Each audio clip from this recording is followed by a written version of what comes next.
So, magandang araw mga Pabs. So, simula araw na naman panibagong vlog. So, ngayon lang pala tayo nakapag-vlog.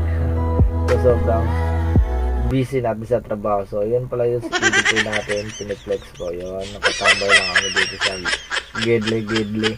Nakikita nyo naman, tabing dagat tayo nakapag-relax. So, magandang araw mga Pabs at ride self sa inyong lahat yan. So, huwag masyadong mamadali sa karsada kasi hindi naman karera kundi chill ride lang tayo. Pag sinabing chill ride, chill lang. So diretso lang mga paps. So ito yung view na pinapakita ko sa inyo. Ito po yung Barangay Potas dito sa Cebu. So tabing dagat, makikita mo nakaka-relax. So yung hampas pala ng alon, tapos yung simoy ng hangin, sobrang ganda. So nakakawalang bago. So yun, balik ulit tayo. Pinabalik ko sa mukha ko. Ayan ako. So pasensya na kayo sa mukha ko. Hindi na sa lahat. Hindi na ako magaling mag-vlog. Pinipilit ko na sarili ko maging isang vlogger kasi di ako sikat na vlogger. Alright. So yun, ayan ako piniplex ko. So haggard na haggard yung mukha ko dyan kasi walang tulog. Yun, ayan yung motor ko. So tataktiting mo to. Subscribe na yun. Ayan ulit. Pabalik na tayo sa trabaho papunta Astro. So ito yung pala yung papuntang Bolo-Bolo dito Spring sa Cobran. So yun, tamang vlog lang at video lang tayo sa mga gidli at nakikita natin yan. Shout out sa inyo lahat. So yun, patuloy lang tayo at ito yung kagandahan dito sa papuntang Bolo-Bolo Beach Resort. So yun, nakaka-relax sa kasada kasi linggo kasi kaya medyo nasarap din ang magmotor kasi walang masyadong sasakyan pag sa probinsya. Yun, so nakapag video lang tayo, selfie at naka ito, tamang video lang mga paps. So sobrang ganda naman talaga dito sa lugar namin kapag ini-enjoy mo yung biyahe mo at hindi mo masyadong magbibilisan ng takbo. So diretso lang, tamang chill lang yan mga paps. So sa wakas, ayun, dito na tayo sa Toledo. Yan, sobrang ganda dito pag ganitong panahon, tapos hindi na ulan at sakto hindi na init.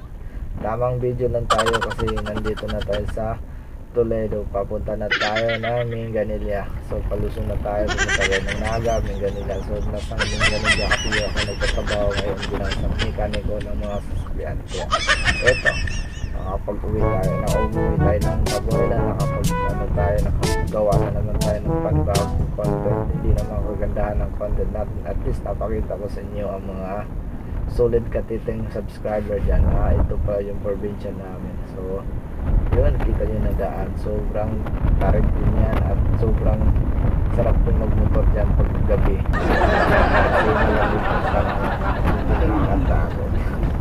Sobrang kita nyo na yung paligid nyo.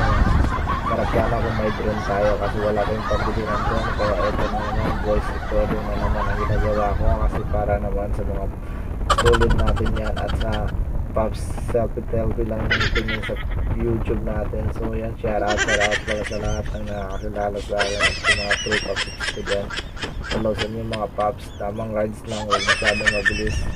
Ayan, so ganda ng daan. Sarap na na mag-banging dito guys, kaso nga lang ang ginawa ko kasi hawak ko yung isang kamay ko sa Monobela, tapos hawak ko yung isang kamay ko sa cellphone, kaya hindi ako napag-banging. Pero pag walang nahawak yung cellphone ko, sigurado pahiga-higa na naman tayo sa daan kahit hindi naman tayo marunong banking. So yun, ito yung boundary ng Toledo. So welcome to Toledo at welcome to Minganilla. Alright, thank you for coming again. Yan, sobrang ganda.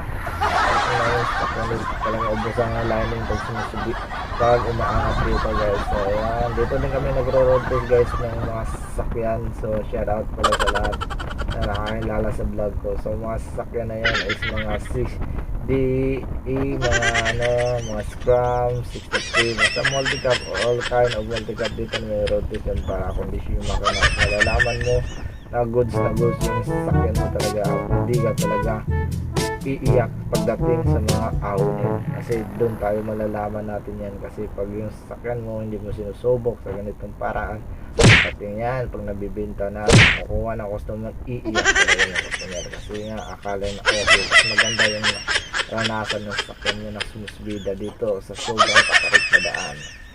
Ayan yung view guys.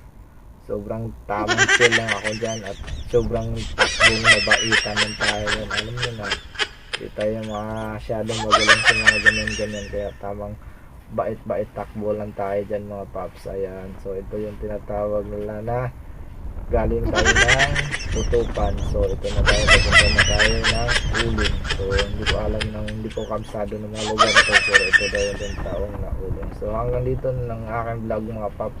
So sana nagustuhan nyo, subscribe na kayo, like and share and follow.